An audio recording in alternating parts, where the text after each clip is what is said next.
Human and political freedom has never existed and cannot exist without a large measure of economic freedom. Those of us who have been so fortunate as to have been born in a free society tend to take freedom for granted, to regard it as a natural state of mankind. It is not. It is a rare and precious thing. Most people throughout history, most people today, have lived in conditions of tyranny and misery, not of freedom and prosperity.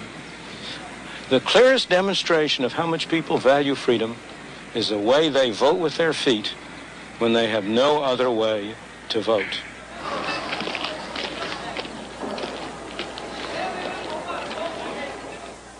Of course, many of the people who pour into Hong Kong will end up in conditions that most of us in the West would find appalling.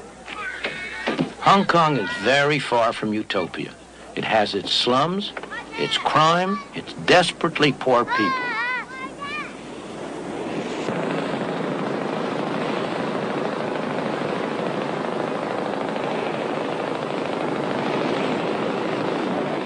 But the people are free. That's, after all, why so many of them have come here, despite having to live in leaky houseboats in one of Hong Kong's many small harbors. Here, they have the freedom and the opportunity to better themselves, to improve their lot, and many succeed.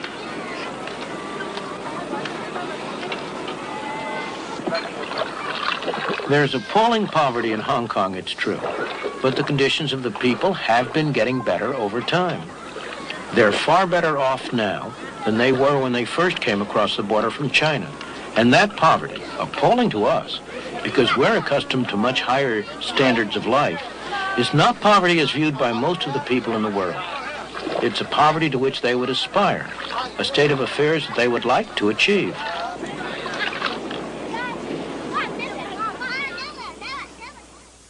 There is an enormous amount of poverty in the world everywhere. There is no system that's perfect. There's no system that's going to eliminate completely poverty in whatever sense. The question is, which system has the greatest chance? Which is the best arrangement for enabling poor people to improve their lot? And on that, the evidence of history speaks with a single voice. I do not know any exception to the proposition that if you compare like with like, the freer the system, the better off the ordinary poor people have been. Ask yourself what it is that assures these garment workers in Hong Kong a good wage. Not high by Western standards, but high enough to enable them to live far better than most people in the world.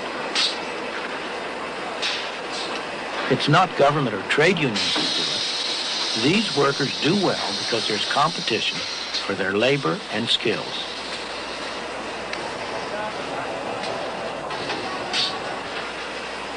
When a businessman faces trouble, a market threatens to disappear, or a new competitor arises, there are two things he can do. He can turn to the government for a tariff or a quota or some other restriction on competition, or he can adjust and adapt. In Hong Kong, the first option is closed. Hong Kong is too dependent on foreign trade so that the government has simply had to adopt a policy of complete non-interference. That's tough on some individuals, but it's extremely healthy for the society as a whole. Only the businessmen who can adapt, who are flexible and adjustable, survive, and they create good employment opportunities for the rest. The complete absence of tariffs or any other restrictions on trade is one of the main reasons why Hong Kong has been able to provide such a rapidly rising standard of life for its people. Even Communist China recognizes Hong Kong's success. It set up shop here and now accepts the universal symbol of capitalism. The Bank of China, the official bank of Communist China, is the largest bank in Hong Kong. There's no doubt that Communist China recognizes the power of the market. In all this, the government of Hong Kong has played an important part, not only by what it has done, but as much by what it has refrained from doing. It has made sure that laws are enforced and contracts honored. It has provided the conditions in which a free market can work. Most importantly, It has not tried to direct the economic activities of the colony.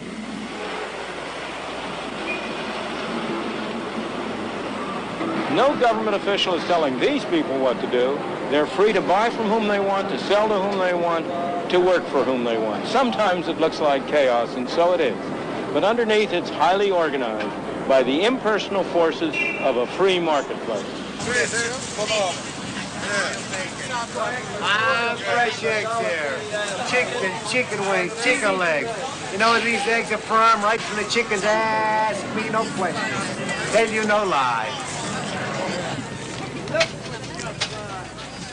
The impersonal forces of a free marketplace at work, back here in the United States. Hey, 2 broccoli, $1.25. Prices are the key. The prices that people are willing to pay for products determines what's produced. The prices that have to be paid for raw materials, for the wages of labor and so on, determine the cheapest way to produce these things. And in addition, these self-same prices, the wages of labor, the interest on capital and so on, determine how much each person has to spend on the market. It's tempting to try to separate this final function of prices from the other two, to think that somehow or other you can use prices to transmit the information about what should be produced and how it should be produced without using those prices to determine how much each person gets.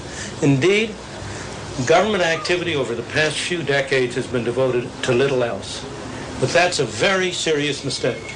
If what people get is not going to be determined on what they produce, on how they produce it, on how successfully they work, what incentive is there for them to act in accordance with the information that's transmitted?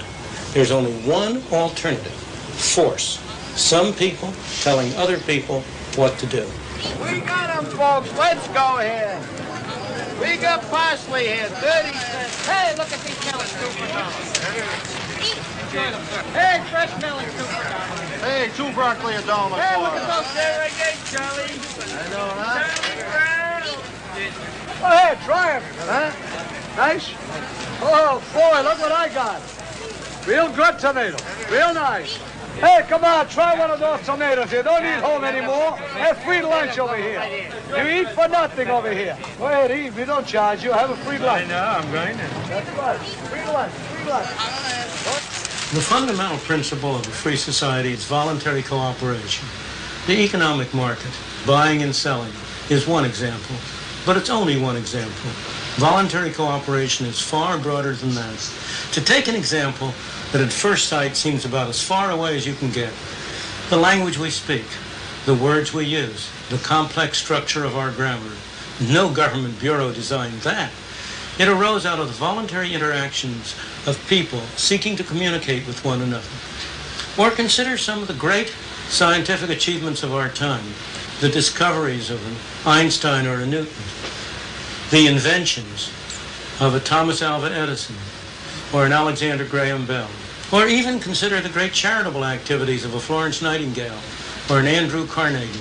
These weren't done under orders from a government office.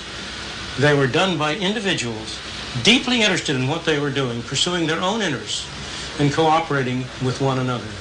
This kind of voluntary cooperation is built so deeply into the structure of our society that we tend to take it for granted. Yet the whole of our Western civilization is the unintended consequence of that kind of a voluntary cooperation, of people cooperating with one another to pursue their own interests, yet in the process building a great society.